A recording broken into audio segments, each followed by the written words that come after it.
Assalamualaikum warahmatullahi wabarakatuh. Kembali lagi di channel Berita Mistis. Untuk kisah kali ini masih ada sebuah cerita dari kisahnya Bang Pian, sebuah tulisan dari tulisannya Untung Prasetyo. Dan untuk kisah kali ini berjudul Menolong Korban Santet Kolo Geni. Sebelum kita lanjut ke ceritanya, tekan dulu tombol like video ini dan jangan lupa tekan juga tombol subscribe channel ini. Nyalakan juga lonceng notifikasinya agar tidak ketinggalan cerita-cerita lainnya dari channel ini.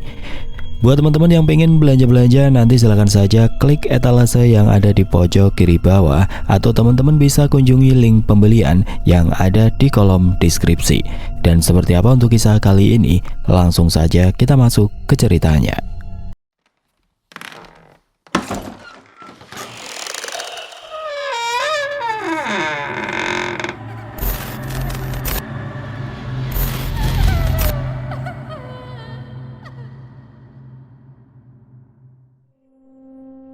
Pagi itu Prapto yang hendak berpamitan untuk kembali ke desanya menceritakan apa yang sebenarnya menjadi tujuannya menemui Bang Pian, selain mimpinya yang menggambarkan sosok makhluk gaib berkekuatan besar yang sedang mengincar Bang Pian dan keluarganya. Dan setelah 1 minggu dia berada di daerah Jakarta dan membantu memperbaiki kerusakan rumah Bang Pian, akhirnya Prapto pun memilih untuk kembali ke desanya yang berada di Kabupaten Gunung Kidul, Yogyakarta. Terima kasih banyak nih Tok, lu udah ngebantu banyak hal buat gua jadi utang budi nih sama lu, ujar Bang Pian yang pagi itu berbincang bersama Prapto di teras rumahnya. Halah, sampean ini loh Bang, nggak usah ngomong begitu. Kita ini kan udah seperti saudara, jadi ya sudah sewajarnya saya membantu sampean, balas Prapto sambil tersenyum. Tapi sebenarnya ada satu hal yang ingin saya sampaikan Bang, imbu Prapto setelah suasana hening sesaat. Ada apaan Tok? Lu kagak ada ongkos balik ke Gunung Kidul? Tanya Bang Pian sambil menyeruput kopi hitam yang masih mengupulkan asap itu. Walah, bukan itu Bang. Kalau soal sangu, Lei Bambang sudah siap buat nyangoni saya, jawab Prapto yang kini membuat Bang Pian tersenyum. Lah terus lu mau ngomong apaan? Buruan dah lu ngomong. Pumpung belum ada orang, soalnya bentar lagi babak gua sama Pak Lek lu bakalan sampai sini nih, ujar Bang Pian sambil mengepulkan asap rokok kretek kesukaannya. Sampean ini malah kayak dukun Bang. Gak mungkin Lek Bambang kesini pagi ini, soalnya pas saya berangkat tadi dia sedang pergi bersama bule untuk mencari oleh-oleh yang akan saya bawa pulang, jawab Prapto menjelaskan. Ya dia kagak percaya, coba aja dah kira-kira 10-15 menit lagi itu aki-aki juga pada sampai di mari, balas Bang Pian meyakinkan. Prapto pun tanpa ragu lagi mulai menceritakan permasalahan yang sedang dihadapi di desa. Kala itu Prapto yang sedang membantu mengobati salah satu sahabat baiknya merasa bingung dengan apa yang dialami oleh Mas Yanto, yang merupakan teman semasa sekolah Prapto dulu. Kisah yang dialami oleh Mas Yanto ini selain bersinggungan langsung dengan sosok-sosok makhluk gaib, juga terdengar sangat memilukan.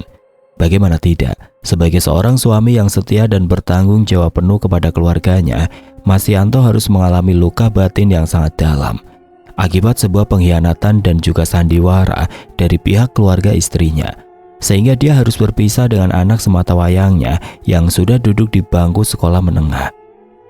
Di tengah hancurnya kehidupan keluarganya itu, Mas Yanto juga harus melawan santet Kolo Geni yang membuatnya hampir kehilangan nyawa dan harus terbaring lemah dengan rasa sakit luar biasa.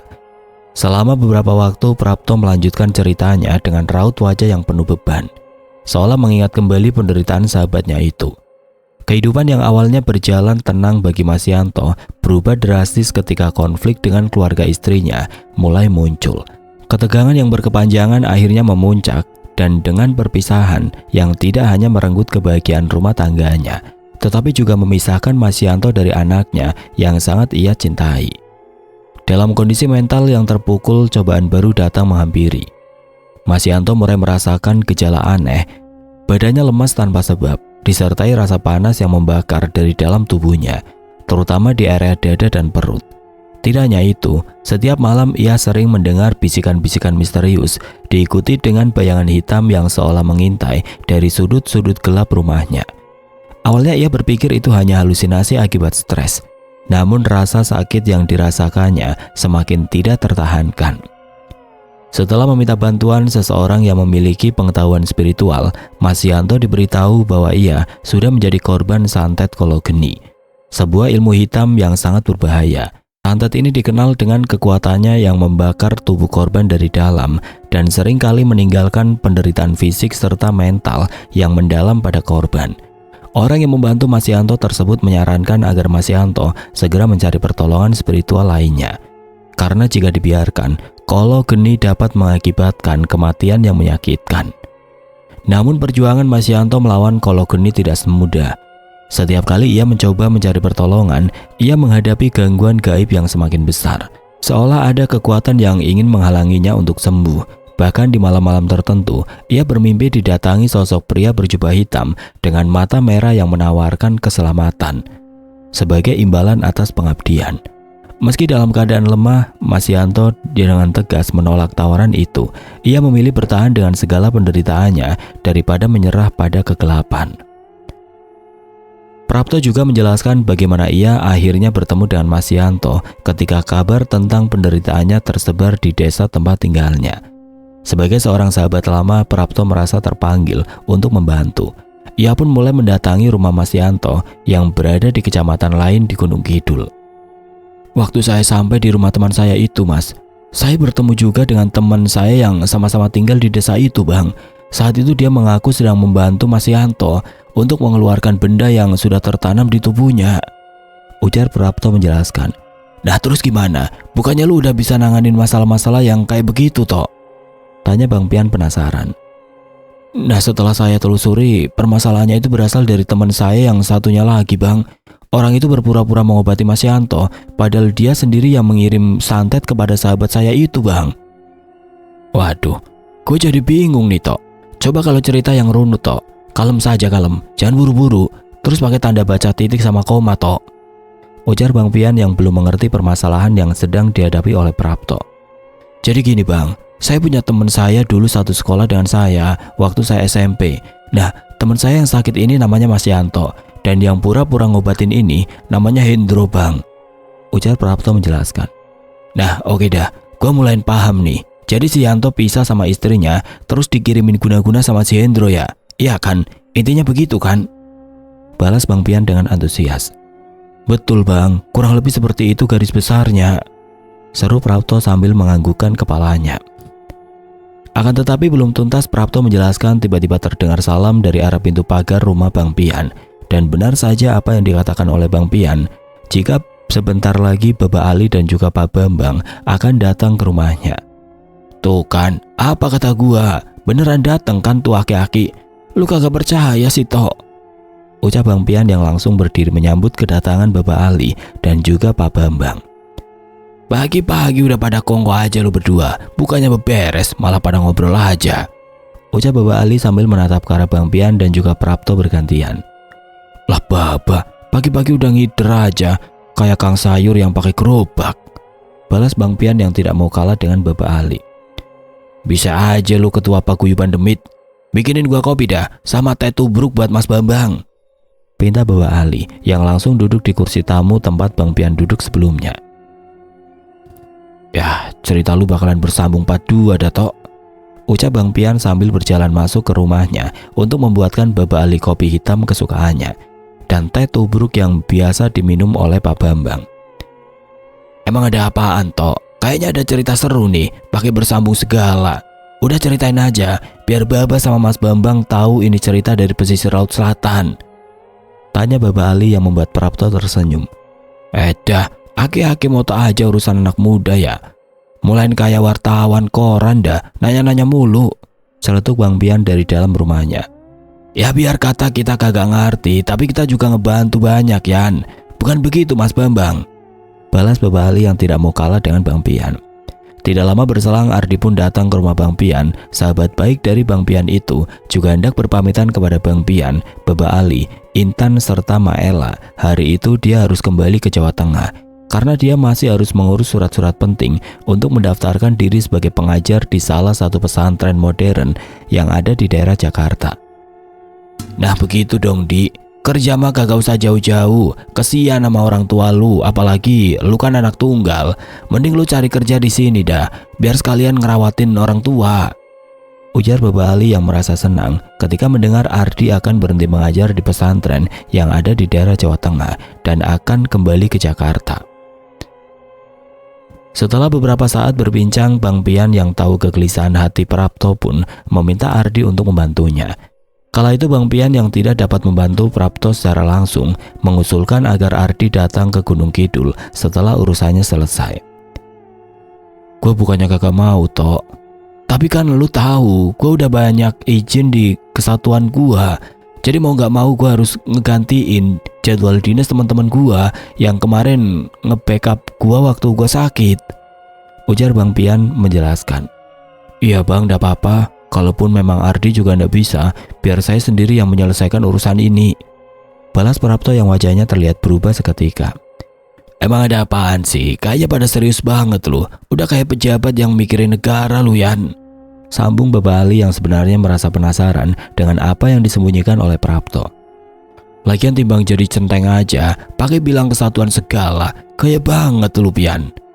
Imbu Bapak Ali yang membuat semua orang di teras rumah Bang Pian tertawa geli. Karena tahu jika Prapto masih merasa bingung, Bang Pian pun akhirnya menceritakan permasalahan yang sedang dihadapinya kepada Bapak Ali, Pak Bambang dan juga Ardi. Walaupun sempat bingung dengan apa yang diceritakan oleh Prapto sebelumnya, tapi Bang Pian yang telah mengetahui inti dari permasalahan itu menceritakan dengan sangat lugas. Jadi gini Di, kawan kita ini lagi bingung, soalnya yang ditolong sama yang lawan sama-sama temennya. Bukan begitu saudara Prapto? Ujar Bang Pian kepada Ardi dan menegaskannya kepada Prapto. Betul dan tepat sekali bang, balas Prapto sambil mengacungkan jempolnya.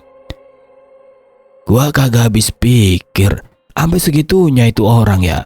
Yang kelihatannya baik belum tentu aslinya baik. Emang dunia udah kebalik, orang-orangnya pada keblinger. Seru Bapak Ali menanggapi cerita dari Bang Pian. Lah iya, terkadang kita ini ndak bisa membedakan loh bang, mana kawan dan mana lawan. Sambung Pak Bambang yang juga merasa heran dengan cerita tersebut. Memangnya Mas Prapto nggak bisa langsung memutus energi hitam itu dan membuat pagar pelindung buat Mas Yanto? Tanya Ardi dengan wajah yang mulai terlihat sangat serius. Itu sudah pernah aku lakuin Di, tapi temanku ini mengancam akan menyakiti keluargaku kalau aku mengganggunya.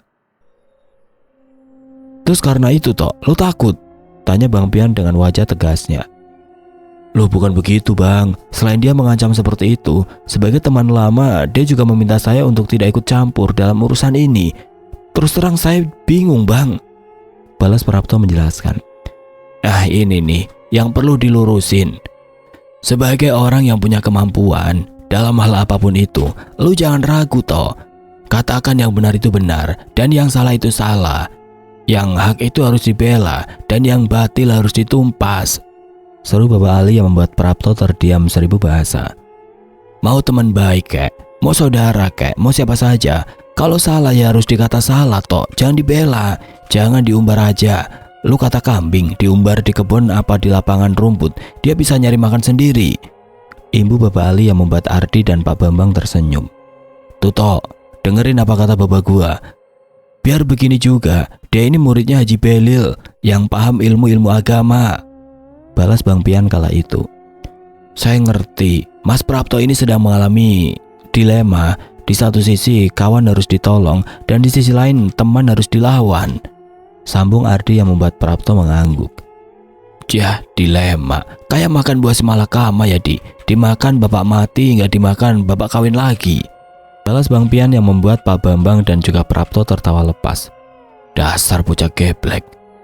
Demen banget bercanda, orang lagi serius diplesetin lagi aja.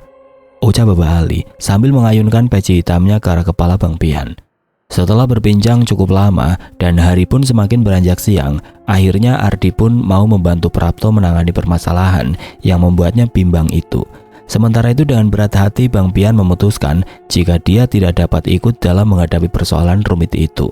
Akan tetapi Bang Pian berjanji akan membantu mereka melalui cara lain, walaupun jarak antara mereka terbilang cukup jauh. Setelah menyepakati rencana itu, Prapto dan Ardi mulai mempersiapkan diri untuk perjalanan menuju ke desa tempat tinggal Prapto. Sementara Prapto mengemasi barang-barangnya, Ardi memanfaatkan waktu untuk berdiskusi lebih mendalam dengan Bang Pian.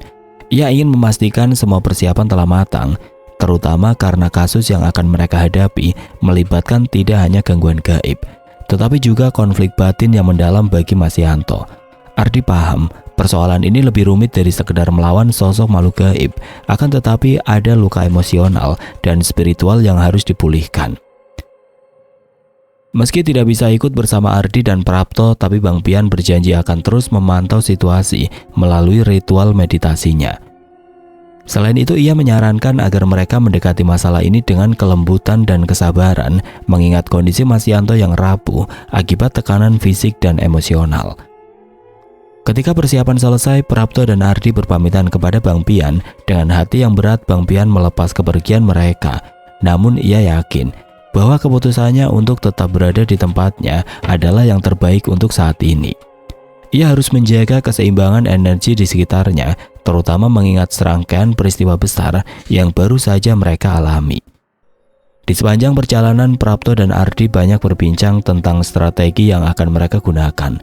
Prapto menjelaskan lebih detail tentang situasi di desanya, termasuk pola gangguan gaib yang dialami oleh Mas Yanto hingga dia akhirnya berpisah dengan sang istri. Ardi dengan pengalaman spiritual yang luas mulai menyusun langkah-langkah untuk menangani ancaman tersebut dan memastikan bahwa semua tindakan yang diambil tetap mengedepankan keselamatan Mas Yanto. Walau perjalanan menuju desa Prapto terasa panjang, tapi dengan menaiki bis yang menjadi primadona di daerahnya, Prapto dan Ardi dapat menikmati perjalanan mereka dengan santai dan tenang. Keesokan harinya, Prapto dan Ardi pun tiba di sebuah desa yang ada di daerah Gunung Kidul. Udara sejuk di daerah berjuluk Pegunungan Sewu itu mengingatkan Ardi pada kedatangan pertamanya di desa itu, ketika dia bersama Bang Pian membantu Prapto yang sedang mengalami gangguan dari makhluk-makhluk gaib. Dan setelah beristirahat sejenak, Prapto langsung memanaskan mesin sepeda motornya yang akan digunakannya untuk menyambangi rumah Mas Yanto. Setelah beristirahat di rumah keluarga Prapto dan mengisi tenaga dengan makanan sederhana khas desanya, Prapto dan Ardi pun segera bersiap untuk melanjutkan perjalanan menuju rumah Mas Yanto. Ardi yang merasakan energi positif dari suasana desa yang tenang, tetap waspada dan terlihat tenang. Meskipun terlihat damai, tapi ia tahu bahwa di balik ketenangan ini ada ancaman yang harus segera mereka hadapi. Mesin motor tua milik Prapto berderu pelan, siap membawa mereka menempuh perjalanan melintasi jalan sempit yang dikelilingi oleh ladang dan bukit berbatu. Udara pagi yang sejuk menyelimuti mereka, menambah semangat di tengah tugas berat yang menanti. Ardi duduk di belakang Prapto, memegang tas kecil berisi perlengkapan spiritual yang sudah disiapkannya sejak awal. Sepanjang perjalanan, Prapto kembali bercerita tentang keadaan Mas Yanto yang semakin memprihatinkan. Kabar yang ia terima sebelum kedatangannya adalah bahwa Mas Yanto tidak hanya berjuang melawan sakit fisik akibat santet, tetapi juga sedang dihantui oleh mimpi-mimpi buruk yang menguras energi dan ketenangannya. Ardi mendengarkan dengan serius, sesekali memejamkan mata untuk merasakan aura di sekitarnya. Setelah melewati jalan berbatu yang agak sulit dilalui, mereka akhirnya tiba di sebuah rumah kecil di pinggiran desa. Rumah itu terlihat sepi dengan pekarangan yang dipenuhi dedaunan kering. Aroma dupa samar tercium, menandakan ada usaha dari penghuni rumah untuk melindungi diri dari gangguan gaib. Namun Ardi dapat merasakan bahwa energi negatif masih sangat kuat di tempat itu, seperti kabut hitam yang sulit ditembus. Ketika mereka memasuki halaman, seorang lelaki tua yang merupakan ayah dari Mas Yanto keluar dari dalam rumah dengan langkah perlahan. Wajahnya terlihat lesu, mencerminkan beban berat yang sedang ditanggung oleh keluarganya.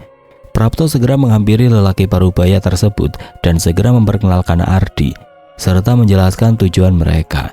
Dengan anggukan penuh harap, lelaki tua itu mempersilahkan mereka masuk ke dalam rumah. Di dalam rumah, suasana terasa lebih suram. Mas Yanto yang terbaring lemah di ranjang kayu terlihat kurus kering seperti kehilangan semangat hidup. Tatapannya lemah. Ibunya duduk di sudut ruangan, memegangi tangan anak mereka yang terlihat ketakutan, seolah menyadari ada sesuatu yang tidak kasat mata sedang terjadi di rumah itu. Ardi mengamati keadaan sekeliling. Ia merasakan adanya kehadiran makhluk halus yang sangat kuat yang menyatu dengan suasana rumah ini. Ia segera meminta izin untuk memeriksa lebih lanjut. Dimulai dengan membaca doa-doa perlindungan dan memercikan air suci di sudut-sudut ruangan. Prapto pun membantu dengan mengikuti langkah Ardi yang sedang menetralisir energi gelap di rumah tersebut. Ardi kemudian mendekati Mas Yanto. Ia memejamkan mata, mencoba merasakan apa yang sedang membelenggu tubuh dan jiwa lelaki itu. Dalam penglihatannya, ia melihat sosok makhluk hitam besar dengan mata merah menyala, mendekap tubuh Mas Yanto dan menyerap energi kehidupannya.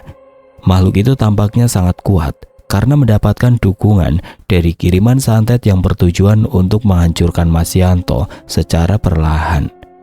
Tanpa ragu, Ardi mulai melantunkan ayat-ayat suci untuk menghilangkan energi negatif yang ada di tubuh Mas Yanto. Ia juga mengeluarkan tasbih kecilnya sambil terus membaca doa-doa dengan khusyuk untuk memohon kekuatan serta perlindungan dari Sang Maha Pencipta. Prapto yang sebelumnya telah diberi tugas tersendiri oleh Ardi mulai memperkuat pagar gaib di rumah Mas Yanto yang bertujuan untuk mencegah datangnya energi gelap lainnya dan juga kiriman santet yang mungkin akan menyerang mereka. Dengan kemampuannya, Prapto memastikan tidak ada energi negatif yang masuk atau keluar ke tempat lain. Setelah dia memperkuat pagar gaib yang sebelumnya telah dibuat oleh Ardi, Mas Yanto yang sebelumnya terlihat lemah kini perlahan-lahan mulai menunjukkan tanda-tanda kehidupan. Tubuhnya menggeliat pelan, sementara erangan yang keluar dari mulutnya seolah mencerminkan perjuangan yang sedang terjadi dalam dirinya. Raungan makhluk gaib yang bergema di sekeliling rumah semakin nyaring, seolah sedang berusaha melawan apa yang telah Ardi dan Prapto lakukan untuk membebaskan Mas Yanto dari cengkeraman energi jahat. Ardi tetap berada di dekat Mas Yanto memegang tasbihnya erat dan terus melafalkan doa-doa pelindung. Tangan Ardi pun bergetar hebat sambil terus memutar tasbihnya. Walau terasa berat, tapi dia terus berusaha mengalirkan energi murni ke tubuh Mas Yanto yang bertarung dengan energi yang penuh kegelapan. Sementara itu Prapto berdiri tegap di sudut ruangan, menjaga agar tidak ada energi negatif yang kembali masuk. Ia terus membaca doa-doa untuk memastikan semua celah tertutup rapat. Dari tubuh Mas Yanto, sesuatu yang menyerupai bayangan hitam perlahan terangkat, berputar-putar di udara sebelum memakai keras dan meledak menjadi percikan energi kecil yang segera lenyap. Ardi merasakan hawa di ruangan itu menjadi lebih ringan, tetapi ia tetap waspada. Ia tahu bahwa ancaman ini belum sepenuhnya hilang. Dan bersamaan dengan keluarnya energi hitam dari tubuh Mas Yanto, pria muda yang sudah memiliki anak perempuan itu memuntahkan cairan kental berwarna merah yang bercampur dengan rambut yang terlihat sangat kusut itu. Ketika cairan kental berwarna merah itu keluar dari mulut Mas Yanto, aroma anyir langsung memenuhi ruangan. Rambut kusut yang bercampur dalam cairan itu tampak seperti bagian dari sebuah ritual gelap, yang merupakan dari simbol kekuatan jahat yang telah lama menguasai tubuh Mas Yanto. Prapto yang berdiri di dekatnya langsung mundur sedikit, menahan nafas untuk menghindari bau menyengat yang menyeruak. Ardi yang masih memegang tasbihnya memusatkan pandangan pada cairan tersebut. Ia menyadari bahwa ini bukan sekedar muntahan biasa, tapi ini adalah tanda bahwa sosok makhluk jahat yang bersarang di tubuh Mas Yanto benar-benar telah terlepas. Namun ia juga tahu bahwa sosok tersebut belum sepenuhnya hancur. Ada kemungkinan bahwa makhluk itu hanya berpindah ke tempat lain atau bahkan bersembunyi untuk menyerang lagi. Dengan sigap, Prapto segera mengambil wadah kecil yang telah ia siapkan sebelumnya. Dengan hati-hati ia mengambil cairan dan rambut tersebut, kemudian menutup rapat wadah itu. Ia tahu bahwa benda ini harus segera dimusnahkan melalui ritual tertentu, agar energi jahatnya tidak kembali menyebar. Setelah itu Mas Yanto pun kembali terkulai lemas di atas tempat tidur. Wajahnya pucat dan tubuhnya berkeringat deras. Namun ada sedikit perubahan yang mulai terlihat. Matanya tidak lagi tampak kosong seperti sebelumnya, dan nafasnya mulai terdengar lebih teratur. Prapto segera memberikan air putih yang telah diberkati doa kepadanya untuk membantu Mas Yanto memulihkan energi fisiknya. Ardi berdiri sejenak, merasakan suasana di ruangan itu. Energi berat yang sebelumnya begitu dominan kini telah memudar, digantikan oleh perasaan lega yang samar. Akan tetapi intuisi spiritualnya mengatakan bahwa mereka belum benar-benar selesai. Sambil terus melihat ke arah pintu, Ardi terus mengarahkan energinya seolah-olah menunggu sesuatu yang lain muncul. Sementara itu di luar rumah, angin tiba-tiba berembus dengan kencang, membuat pepohonan di sekitar desa berderak. Suara langkah kaki berat terdengar samar di kejauhan, seolah ada sesuatu yang besar dan tidak kasat mata yang pergi menjauh dari tempat itu. Setelah memastikan kondisi Masyanto lebih stabil, Ardi kemudian meminta Prapto untuk membakar gulungan rambut kusut yang keluar bersamaan dengan cairan kental berwarna merah yang berbau anyir itu. Dan dengan sigap, Prapto pun membawa benda itu ke belakang rumah Masyanto untuk membakarnya. "Sebentar lagi teman sampean akan datang, Mas. Sepertinya dia sangat marah sekali pada kita," bisik Ardi kepada Prapto yang baru saja selesai membakar gulungan rambut itu. "Nah, hal ini yang aku khawatirkan, Di. Aku ndak tahu harus ngomong apa sama dia," balas Prapto yang wajahnya mulai terlihat kebingungan. "Tenang, Mas, biar nanti saya yang bicara. Sekarang lebih baik sampean jelaskan ke ibu dan bapaknya Masyanto jika kondisi Masyanto sudah membaik. Dan untuk mempercepat pemulihannya, sebaiknya Masyanto dibawa ke dokter dulu, Mas," balas Ardi yang tetap terlihat tenang kala itu. "Ngapunten Pak De Mario, sebaiknya Masyanto segera dibawa ke puskesmas supaya dia mendapatkan obat dari dokter," ujar Prapto sambil mengusap dada Masyanto. "Apa Yanto sudah bisa bangun, Le? Karena sudah 1 minggu dia tidak dapat mengangkat tubuhnya sendiri," balas Pak De Mario menanyakan. "Insya Allah bisa, Pak De," balas Prapto dengan yakin sambil membantu Masyanto bangun dari tidurnya dan duduk di dipan yang beralaskan kasur kapuk yang sudah menipis itu. "Alhamdulillah, badanku sudah terasa enak, Prap. Terima kasih ya," ucap Masyanto sambil menghela nafas panjangnya. "Wes tenang, Mas. Pokoknya sampean harus sembuh karena banyak perawan dan janda yang sudah menunggu pesona sampean," balas Prapto yang membuat Masyanto serta ayah dan ibunya tertawa. "Wong berdiri saja belum bisa, Kole. Masa sudah mau memikirkan calon istri?" sambung Masyanto yang wajahnya terlihat sangat bahagia hari itu. "Iya, Bude. Sebentar lagi juga Masyanto sudah bisa ke ladang untuk mencari pakan sapi. Dan pesanku, yang sudah berlalu biarlah berlalu, Mas. Nggak usah terus dipikirkan, karena masih banyak perempuan yang mau sama sampean dan tulus mencintai sampean," ujar Prapto yang lagi-lagi membuat Masyanto tersenyum. Akan tetapi belum lama Prapto dan Masyanto serta kedua orang tua berbincang hangat yang disertai senda gurau. Tiba-tiba saja Ardi memberi isyarat jika ada seseorang dengan energi besar yang kuat datang ke arah mereka.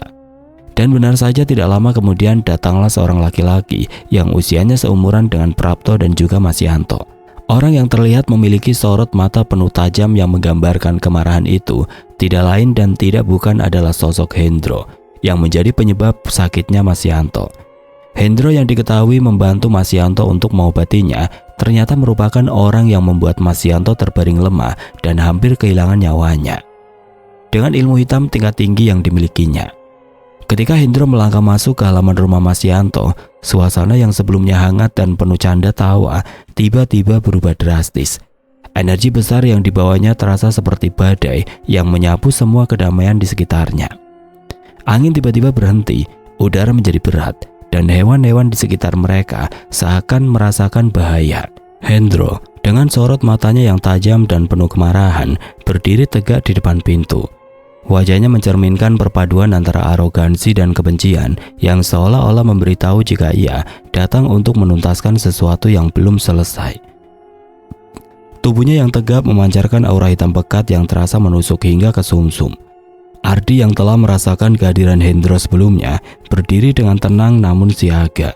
Ia menyelipkan tasbih kecil di tangannya, bersiap untuk menghadapi segala kemungkinan. Prapto yang tadinya sedang bercanda dengan Masyanto dan orang tuanya langsung menghentikan percakapan dan menoleh ke arah pintu. Wajahnya yang semula ceria berubah serius, menunjukkan bahwa ia menyadari bahaya yang sedang mendekat. Hendro melangkah lebih dekat. Langkahnya mantap namun penuh ancaman. Ia mengangkat tangannya perlahan dan tanpa berkata apa-apa, sosok yang telah dipenuhi oleh amarah dan kebencian itu memancarkan energi hitam yang membuat pepohonan di sekitar rumah bergetar.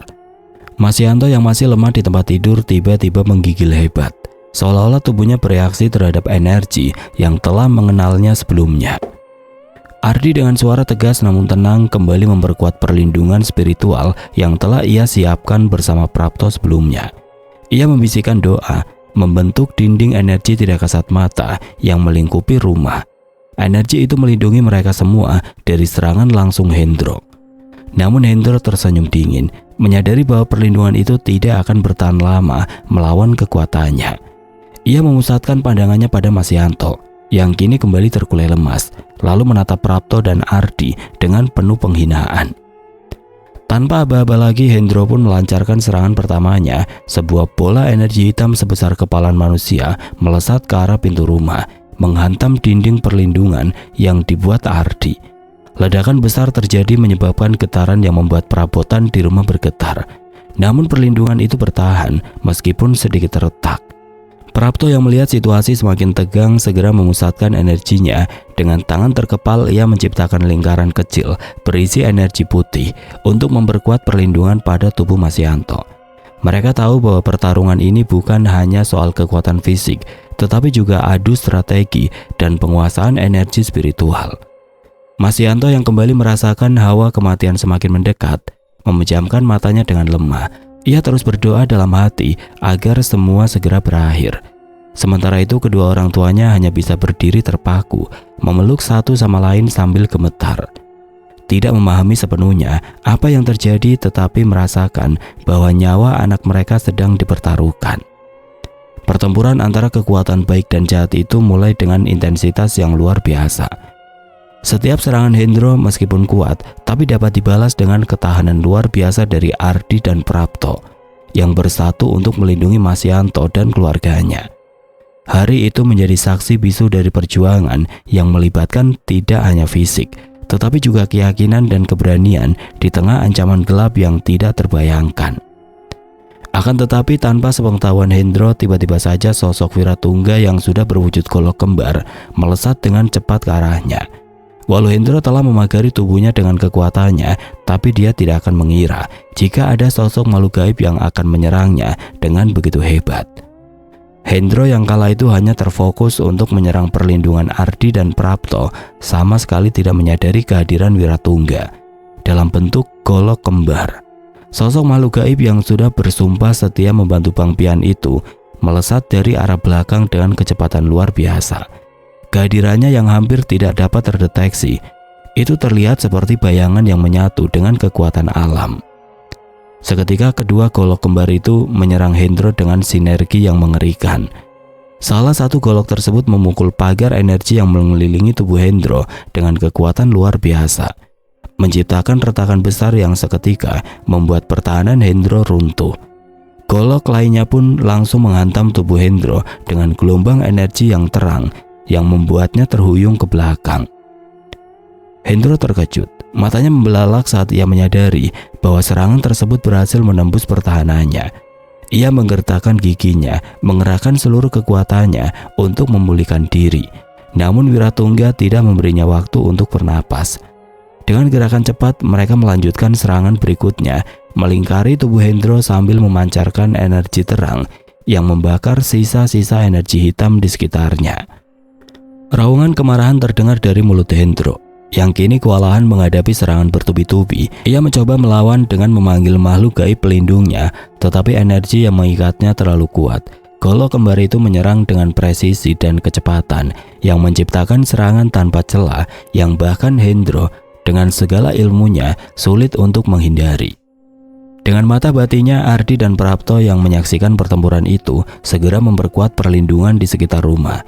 Mereka tahu bahwa meskipun Wiratungga memiliki kekuatan besar, Hendro tidak akan menyerah begitu saja. Ardi kembali melafalkan doa-doa penguat, sementara Ardi mempertebal lapisan energi yang melindungi keluarga Masyanto. Namun Hendro dengan segala daya dan upayanya akhirnya berhasil melepaskan diri dari salah satu serangan Wiratungga. Dengan wajah yang penuh amarah, ia melancarkan serangan balik. Dan dia pun berhasil menghempaskan sebuah pusaran energi hitam besar yang menghantam Wiratungga. Pukulan itu berhasil menghempaskan salah satu golok ke tanah, tetapi itu hanya untuk sesaat. Dalam sekejap golok kembar itu bangkit kembali, mengeluarkan cahaya yang lebih terang dari sebelumnya. Sementara itu ada sosok lainnya berhasil menyelinap di belakang Hendro dan melancarkan serangan terakhir yang begitu dahsyat. Sebuah pukulan energi murni pun langsung mengenai pusat kekuatan Hendro. Tubuh Hendro tersentak hebat dan energi hitam yang melingkupinya mulai runtuh sedikit demi sedikit. Ia menggerang, mencoba bertahan, tetapi kekuatan gabungan Wiratungga yang berwujud golok kembar bersama sosok Kemamang Abang tidak mampu dibendungnya. Pada akhirnya tubuh Hendro terdorong ke belakang, terpental beberapa meter sebelum jatuh terduduk. Ia terlihat lelah dan terluka dalam, serta energinya terkuras habis. Dengan nafas tersegal, Hendro menatap tajam ke arah Wiratungga dan Kemamang Abang, dan bersamaan dengan itu Prapto pun berlari menghampirinya dan berusaha untuk mengajaknya bicara. "Edan, tidak pernah mengira jika kamu memiliki perewangan yang sangat sakti, Prap," ujar Hendro sambil berusaha bangkit dari duduknya. "Mereka bukan perewanganku, Mas. Mereka itu milik temanku yang di dalam itu," balas Prapto sambil membantu Hendro berdiri dan mengajaknya masuk ke dalam rumah. "Aku mengaku kalah, Prap. Tapi tolong, jangan kau beritahu Yanto dan keluarganya soal ini semua," pinta Hendro yang sambil memegangi dadanya. Mengetahui Hendro jatuh dan terpental tanpa sebab, Pade Mario pun bergegas keluar dan hendak membantu Hendro. Dan hal itu pun tentunya membuat Hendro sangat terpukul dan sangat menyesali perbuatannya.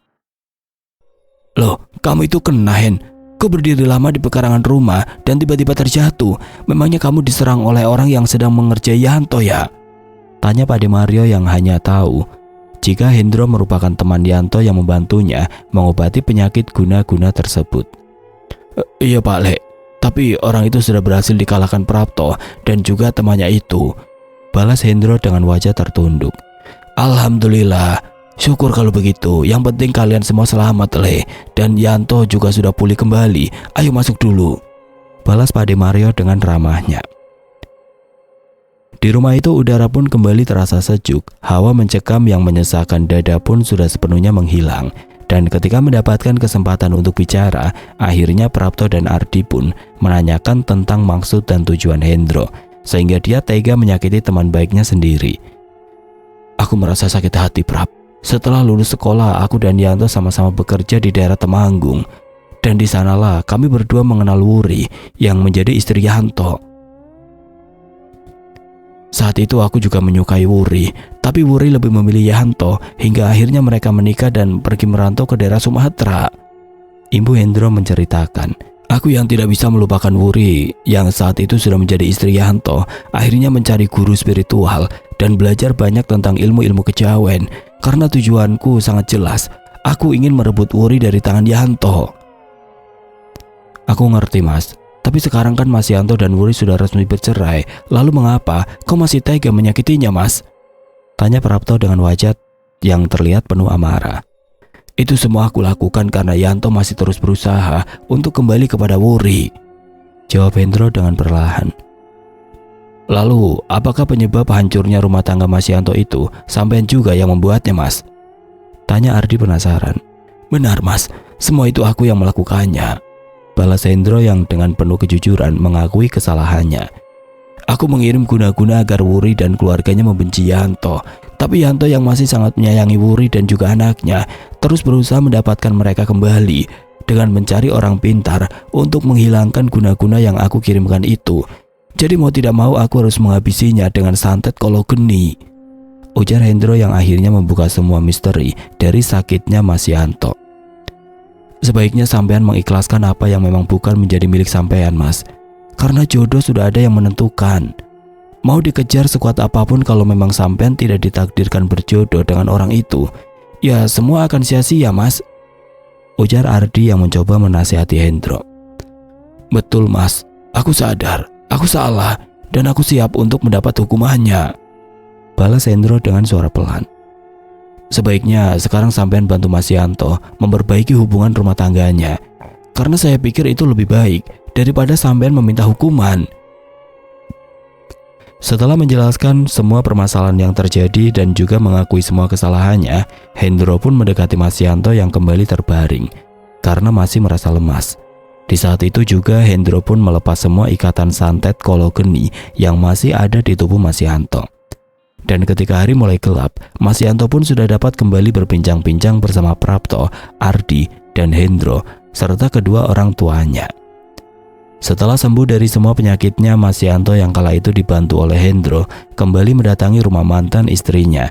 Dan karena Hendro telah mencabut semua guna-guna yang ditanamnya, Wuri pun menyesal telah mengusir Mas Yanto dari rumahnya. Dia pun meminta Mas Yanto untuk kembali dan merajut rumah tangga yang bahagia.